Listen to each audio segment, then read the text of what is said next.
Okay, now we should be good to go.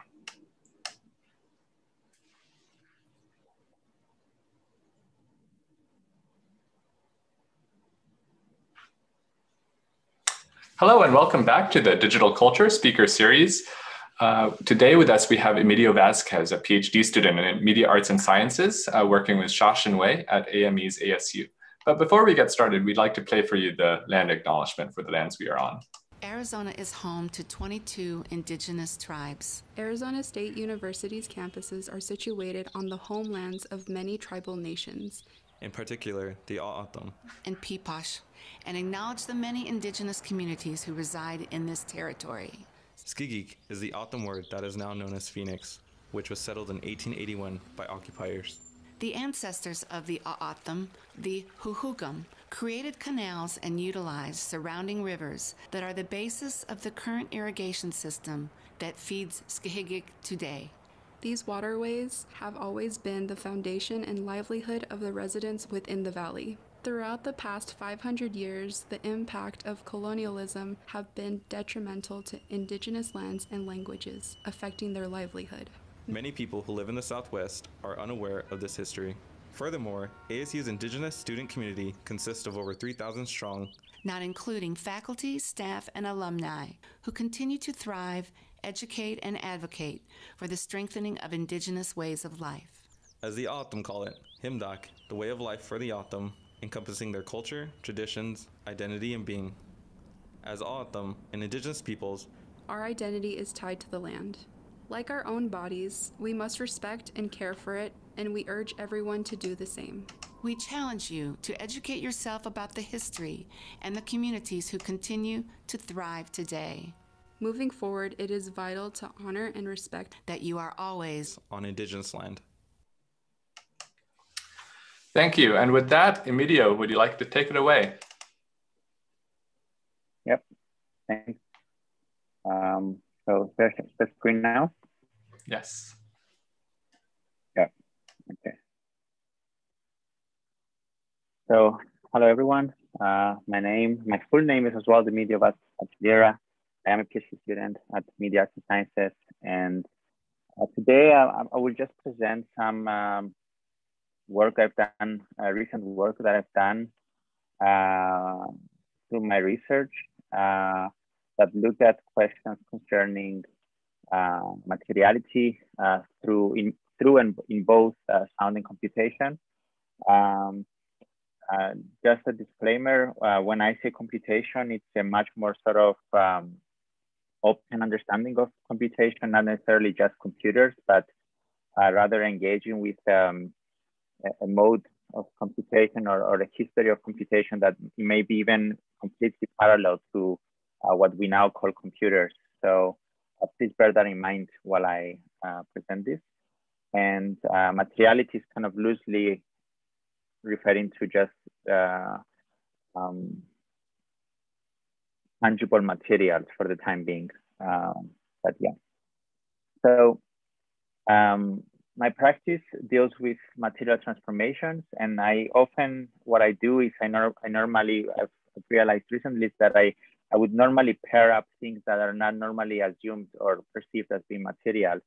And I think that in doing so, the boundaries between encoding and decoding processes across materials and media translations becomes a bit hazy and indeterminate. And these types of recouplings that I've done over the years started first with sound, now it's going also in different directions. It's an attempt to try to explore new sonic possibilities, but also engage with the actual sort of limits of the material of my medium, whether that's on the instrument by doing extended techniques. So this is my banjo, where I try to do some sort of feedback loop with a transducer on it. Or sometimes I would do some performances where, for example, in this performance, I would take these big rocks, and I was responding to a performance by a friend of mine whose piece this was.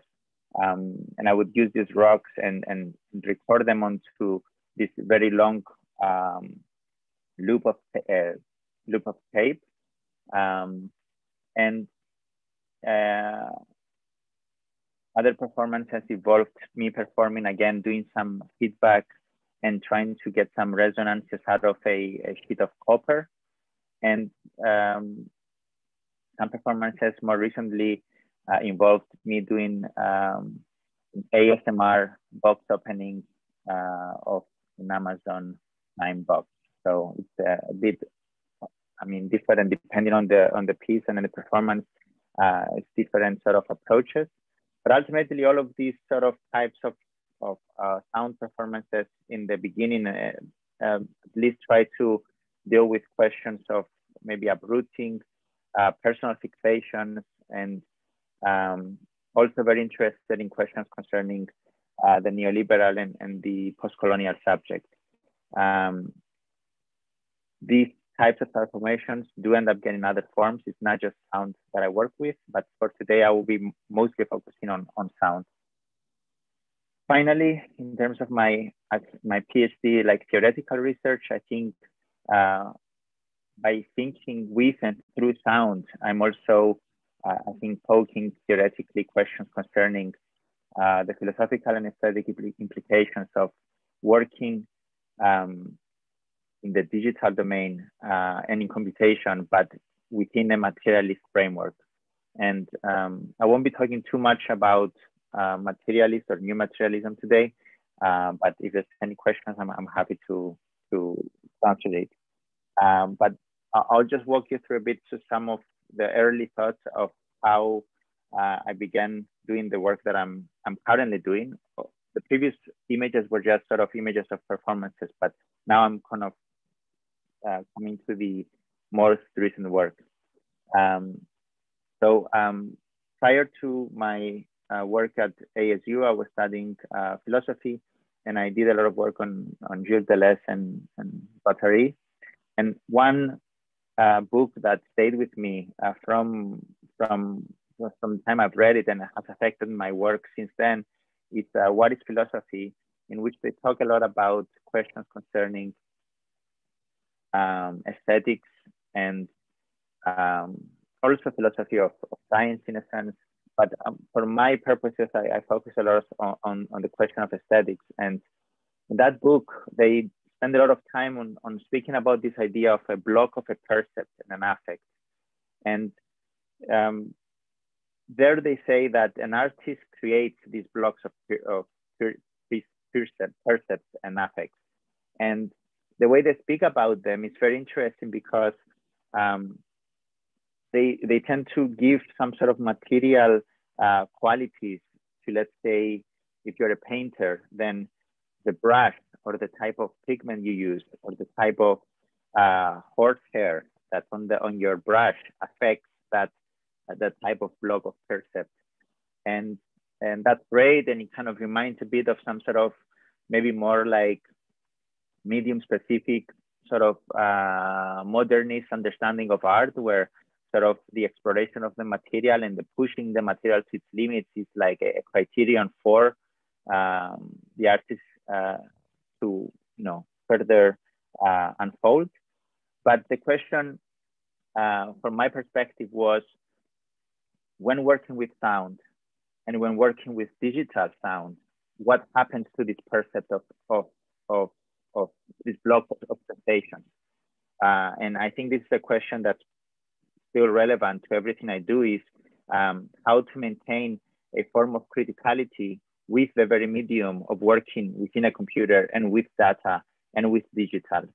So that's when the question, I think, becomes more complicated. And I think when we're thinking about, one's medium, one's material, but at the same time, it's either sound, which is perceived as immaterial, and the digital, which is just understood as just a sequence of numbers, that leads to maybe some interesting questions to further explore and problematize. Another quote from that book is basically this one, which I think will become obvious why I'm highlighting these two words.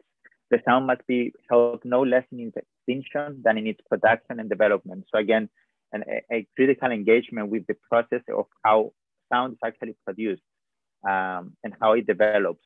But again, production, it becomes an ambiguous term when you're working in different sort of domains. And this is, again, early thoughts that were informing this sort of works.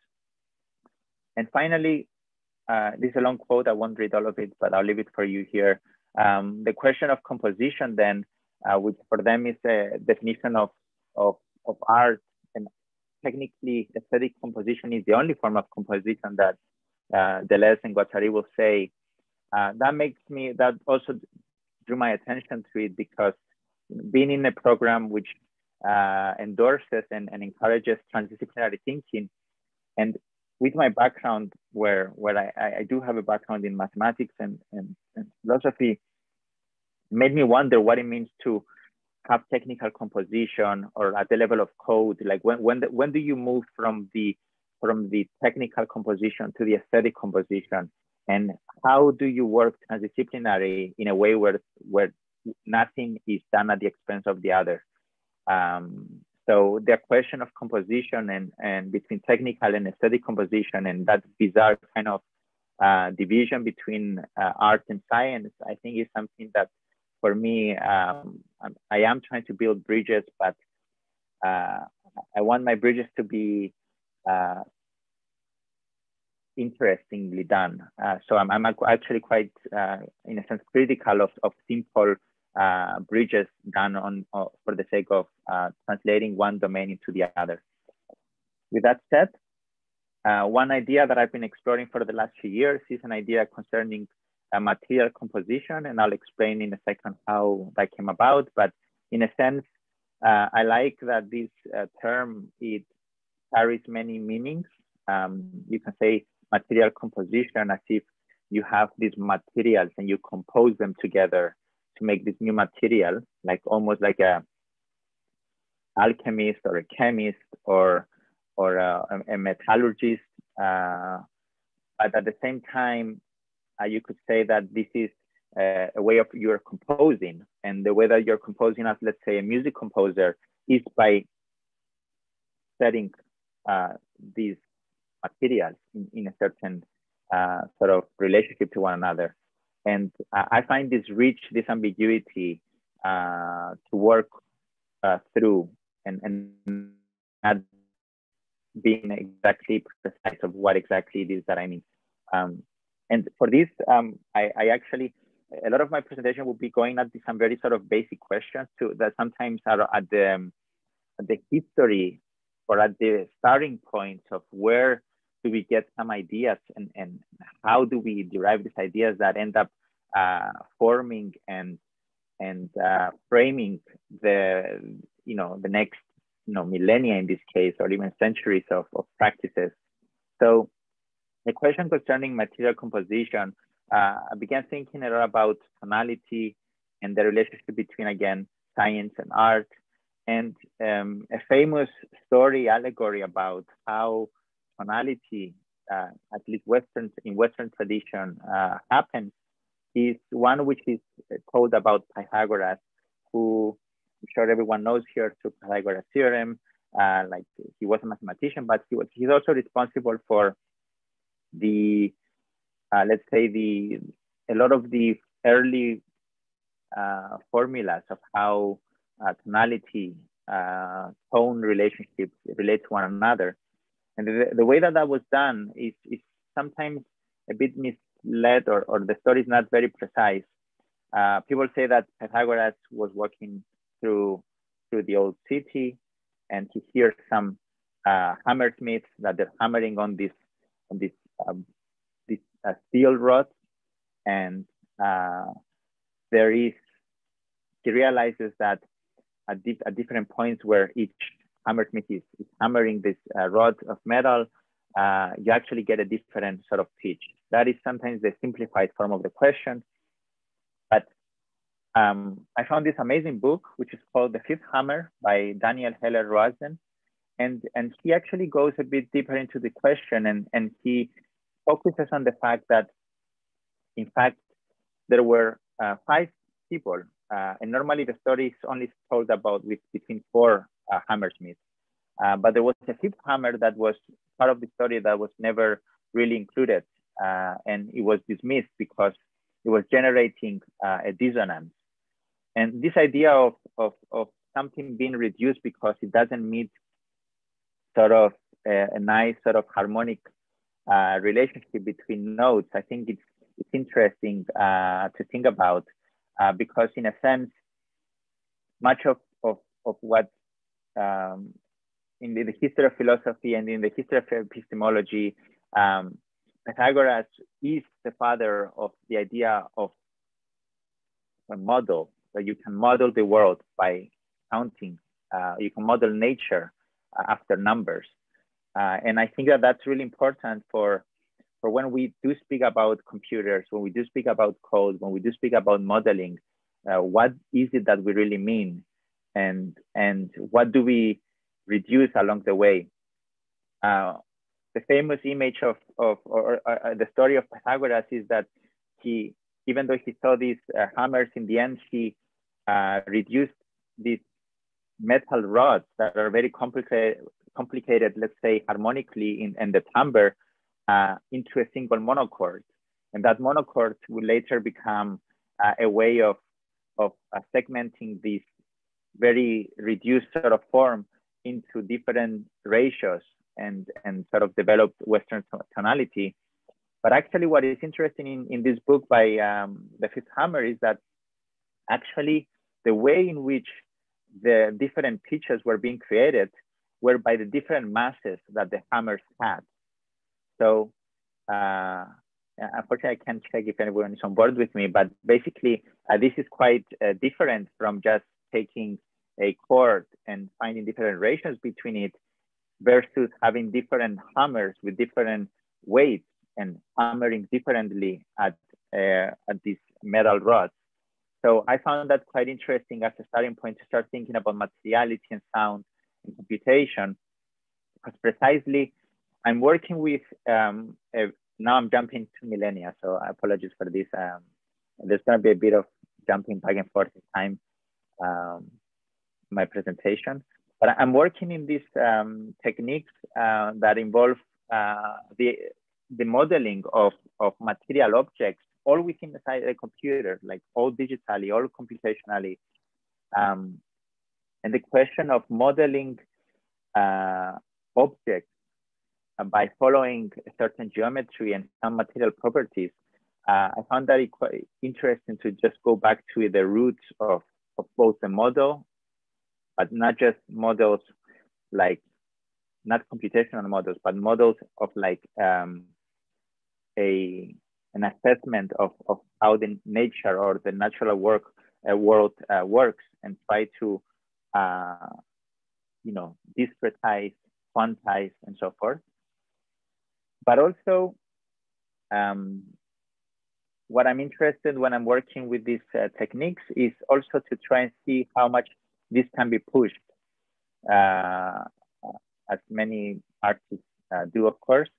And this technique, which is called modal synthesis, I will keep it, I'm not doing a presentation on modal synthesis, so I will keep it very, very brief. It's basically a way of calculating how, given a certain geometry and given some certain material properties, how would an object resonate? What would be its first modes of vibration? So you can imagine that if the object is a bit longer, then you would have maybe a lower pitch. If there was a material that's harder to bend, then the stiff, it would be more stiff. So different timbres, different tonalities would come out of it. What I like about this image is that sometimes with some bad code in Lisp, you can do some really weird things. So you can take a gong and you can almost rip apart its inside side, which is a weird kind of almost topological move. And while I could be talking more about that side of modalis, today I want to just focus on the material qualities of this software and how I used it in a certain work. And again, the overall question is I'm trying to ask that there is a line between sound numbers or computation, if you want, and materiality, which I hope by now with Pythagoras' story, that's become a bit sort of clear. And now I'm going to show a bit a recent work that I did. So this work is called Sediment Versions. I did it recently with a friend, Andres Sainz de Sicilia, in Rome. And the exhibition was called Memory Game. And the reason of this title of Memory Game is because the curator gave us this image of her playing in this, she had a memory of a childhood memory of trying to memorize this chest of drawers that had all these pieces of marble inside it. And this is the drawers that had all the type of marbles in Italy. And she asked me and Andres to try and, along with some other objects that were very interesting, to try and think about how would we go about making a sound installation with it. So again, bearing in mind that we are thinking about materiality, we're thinking about marbles as a dense geological process that captures, you know, deep time processes that happen over, you know, billions of years, you could say. So that kind of type of history, but also other layers of history that come into play when you're thinking about, let's say, the trade of marble, or how a certain marble might have a different color because it carries in it more iron, with more red marbles look like that because they have more iron in them. So if they have more iron, that means a different society is built around that, near the quarry and so forth. So that's why we call this piece a sediment version. Sediment because we start imagining these histories of materials as if they were sedimenting.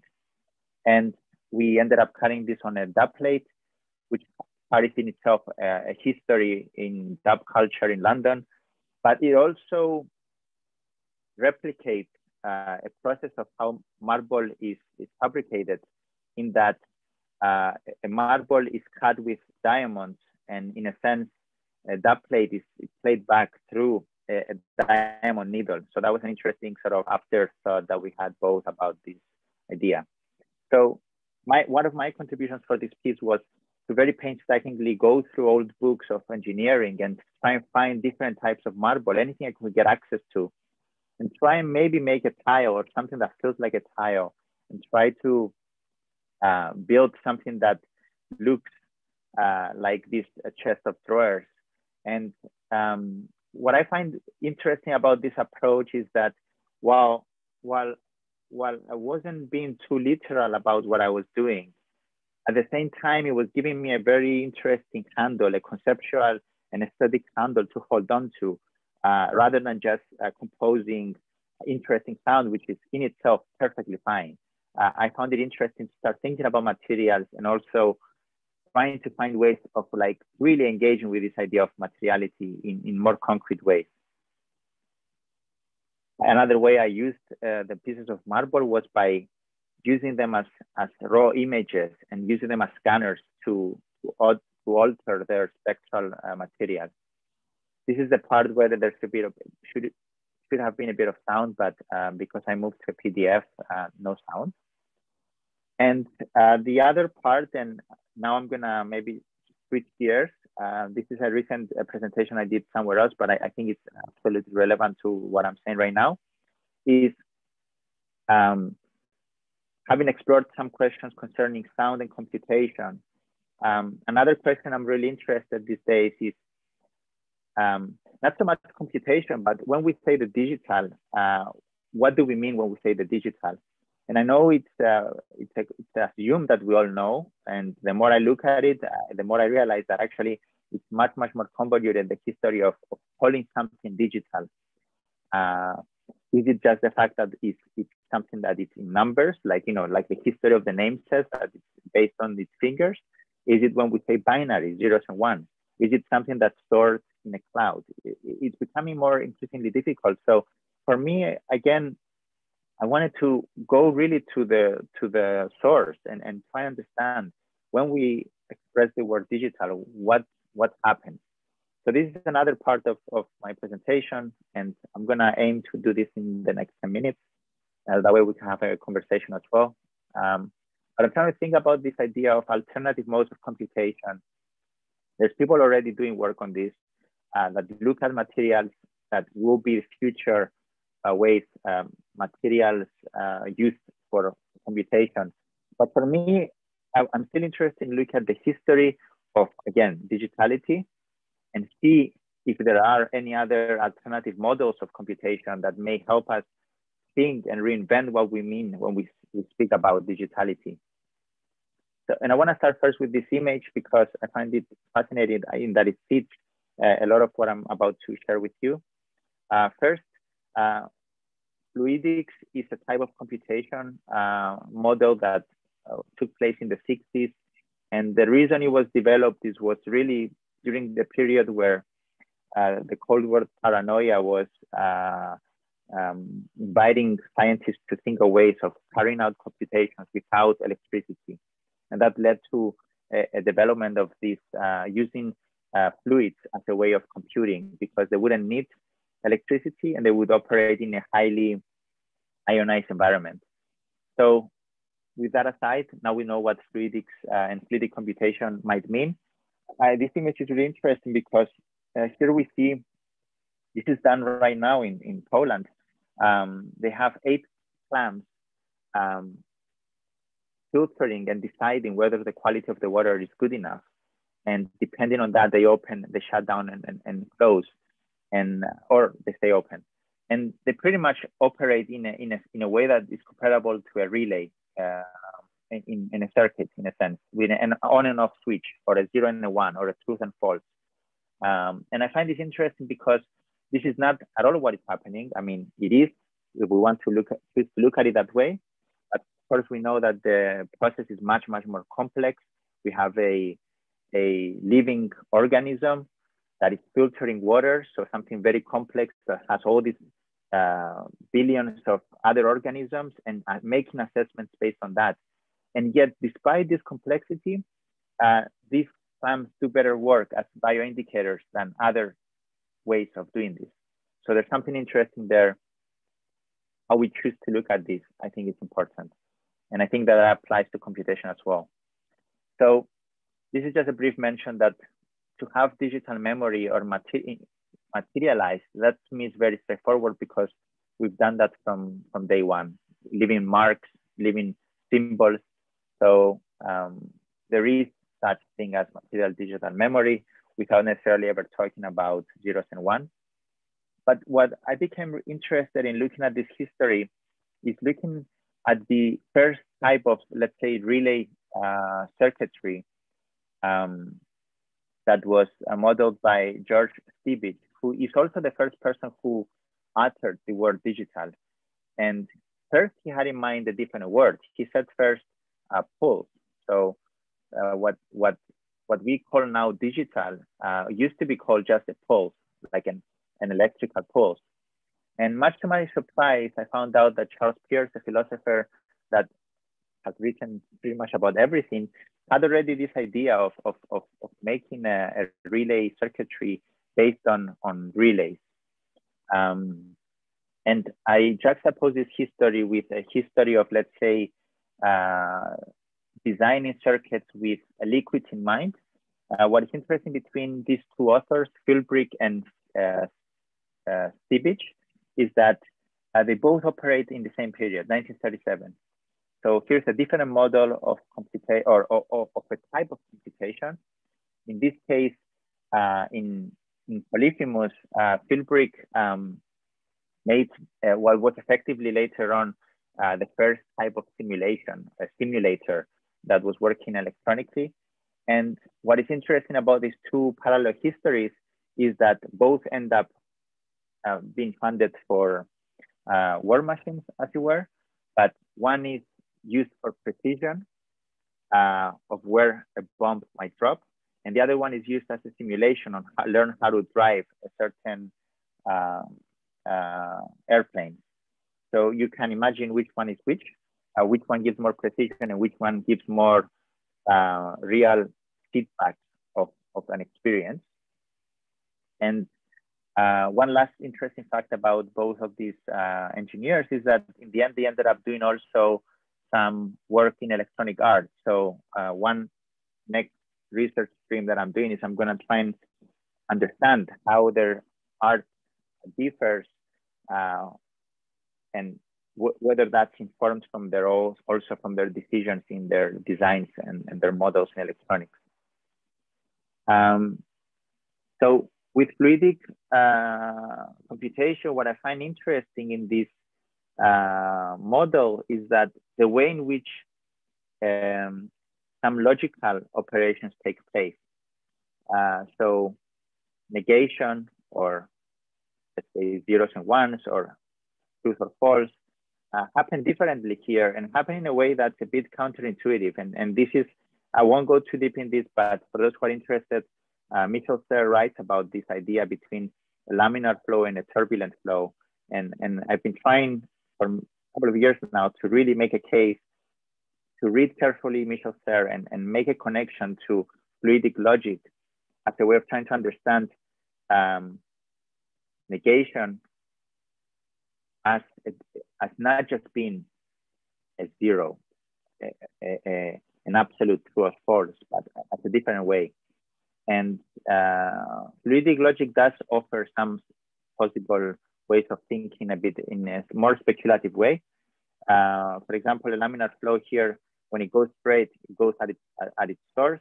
But for you to disrupt that flow, you cause a turbulence to it. So it's not that it goes, ex nihilo. I mean, it doesn't annihilate it, but it rather disturbs it. And by disturbing it, you disrupt the statement, the logical statement.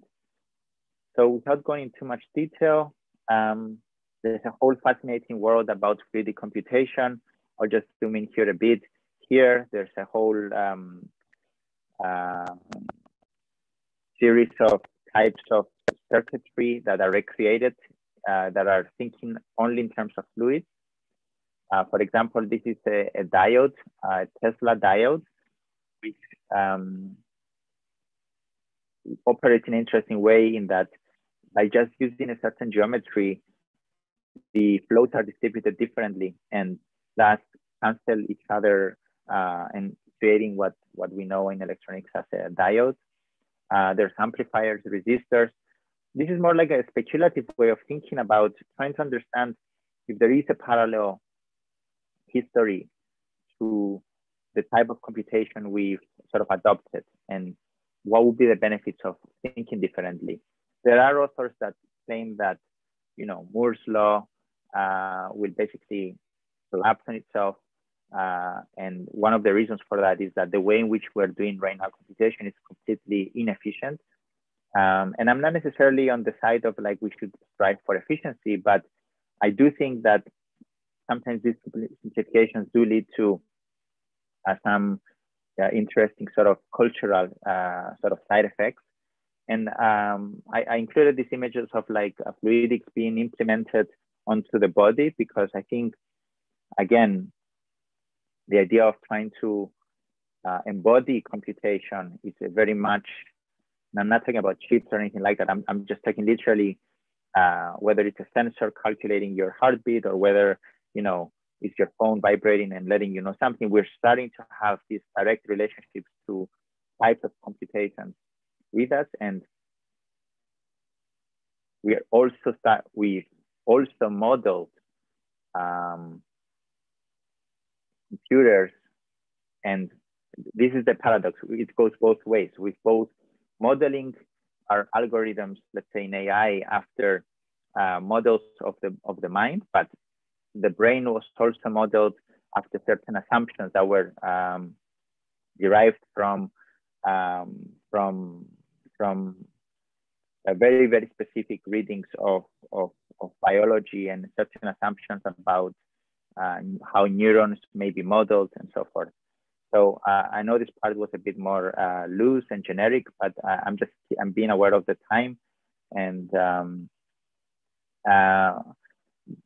this slide is just showing some interesting sort of parallel events happening in this sort of history of computers, and ultimately a relationship between these models of computation and the very idea of a model of a computational mind, which is now I think where my work is going, in that I'm trying to understand how much of this is now being recreated in the way that we understand artificial intelligence.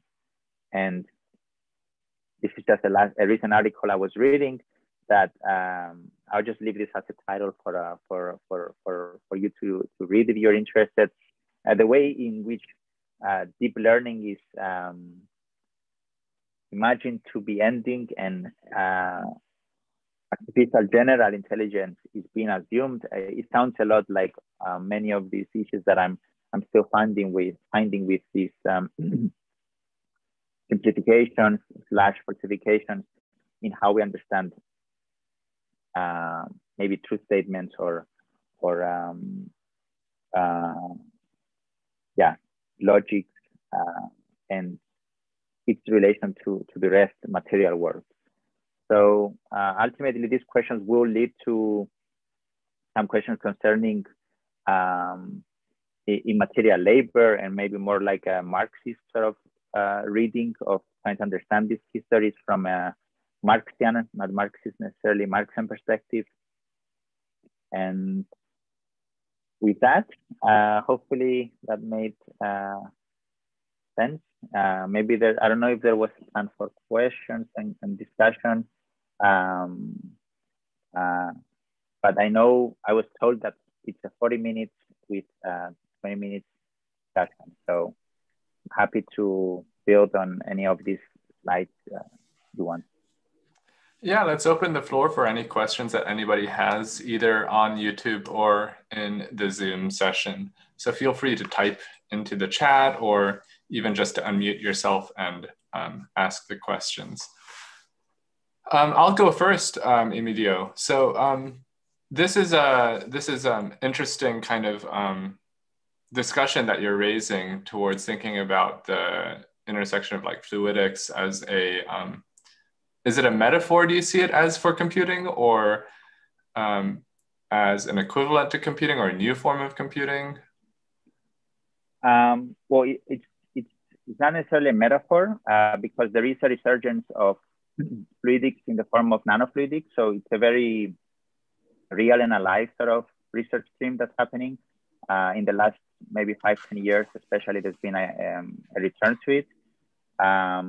For me, I'm more interested in from a perspective of like history of philosophy, history of epistemology, philosophy of technology. So it's not a metaphor, but it's also not a call for fluidic necessarily, but it's like, what is there to learn from these modes of computation? And when we place them along or in parallel to current modes of computation, how do both talk to one another, basically? Like, what do we gain by comparing them? To put it more in a even more abstract sense, like for me, especially thinking more like what in my mathematics at for a second, it's like when I say the word 0 and 1, to me, these are very, very abstract notions, very, very abstract concepts. And I know enough physics to know that there's never 0, even when you shut down the circuit. It's only when there's no contact, and even then there's never a 0, you know? So I understand that there's a need for storage and a need for efficiency, and the 0s and 1s are idealized scenarios. But then I guess the question is, how much do you build on these idealized scenarios, and do these indeed end up leading to other idealizations and other scenarios that are not predicted in advance for the sake of efficiency and storage and yeah.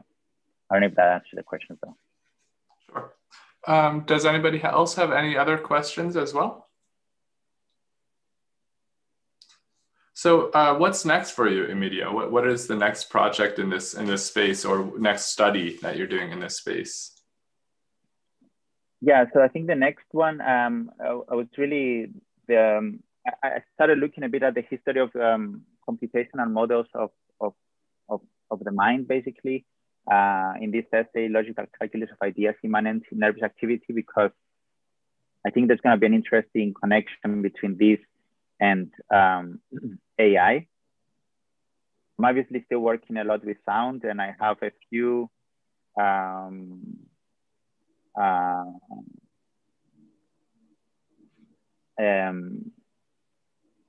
sorry, one second. Yeah, I think there's going to be a connection between this and AI. And in the area of sound, I'll be looking at doing more work where I'm looking more explicit types of materials. Yeah, I think there's a question on the chat. Okay. Yeah, so thank you very much for your talk, Emiddio. I think we'll close out. Yeah, and so everyone, thanks for